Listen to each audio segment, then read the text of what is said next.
విద్యాలయాల్లో చదివిన విద్యార్థుల్ని పల్లి బఠానీలతో పోల్చి అవమానపరిచిన కేటీఆర్. విద్యాలయాల్లో చదివిన కేటీఆర్ గారు నిన్న వరంగల్, ఖమ్మం, నల్గొండ పట్టభద్రుల ఎన్నికల్లో రాజకీయ లబ్ధి పొందేందుకు అంటే బిట్స్ పిలానీలో చదివినటువంటి రాకేష్ రెడ్డిని గొప్పగా చెప్పేందుకు మరి మల్లన్నను అంటే ఉస్మానియా, కాకతీయ యూనివర్సిటీ లాంటి ప్రభుత్వ యూనివర్సిటీలో చదివిన మల్లన్నను కించపరిచే విధంగా పల్లి బఠానీలతో పోల్చేసి తెలంగాణ యూనివర్సిటీలో ఎవరైతే చదివారో వాళ్ళందరినీ అవమానపరిచే విధంగా మాట్లాడటం జరిగింది.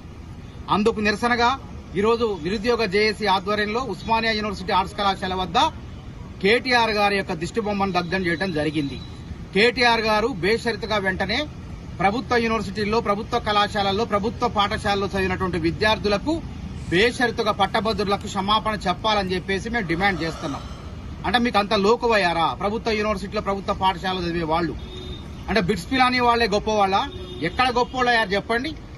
ఉస్మానియా, కాకతీయ, ఇతర ప్రభుత్వ యూనివర్సిటీలో చదివిన వాళ్ళు ప్రభుత్వ ఉద్యోగులుగా కానిస్టేబుల్ దగ్గర నుంచి, ఎస్ఐ దగ్గర నుంచి, సిఐ దగ్గర నుంచి, డీఎస్పీ దగ్గర నుంచి ఐపీఎస్ ఆఫీసర్లు, ఐఏఎస్ ఆఫీసర్లు అయ్యారు. వాళ్ళంతా దేశానికి, ప్రజలకు సేవ చేస్తున్నారు.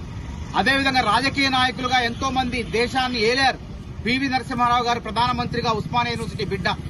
అదేవిధంగా ధర్మసింగ్ కర్ణాటక ముఖ్యమంత్రి ఇక్కడ చదువుకున్నటువంటి బిడ్డ. అదేవిధంగా మరి లోక్సభ స్పీకర్లు అయ్యారు.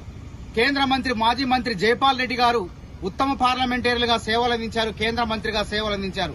విఎస్ రమాదేవి గారు గవర్నర్ గా బాధ్యతలు నిర్వర్తించారు. ఇంకెంతో మంది పేరు ప్రఖ్యాతులు గడించారు. అక్కడ దాకెందుకు?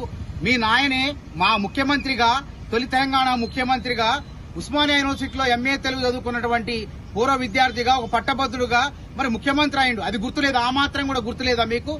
అందుకే వెంటనే బిట్స్ పిలానీలో చదివిన వాళ్లే కాదు, వాళ్ళు వ్యాపారస్తులు అవుతారు. బిట్స్ పిలానీలో చదివిన వాళ్ళు ప్రైవేటు సంస్థల అభివృద్ధికి తోడ్పడతారు. గవర్నమెంట్ యూనివర్సిటీలో చదివిన మల్లన్న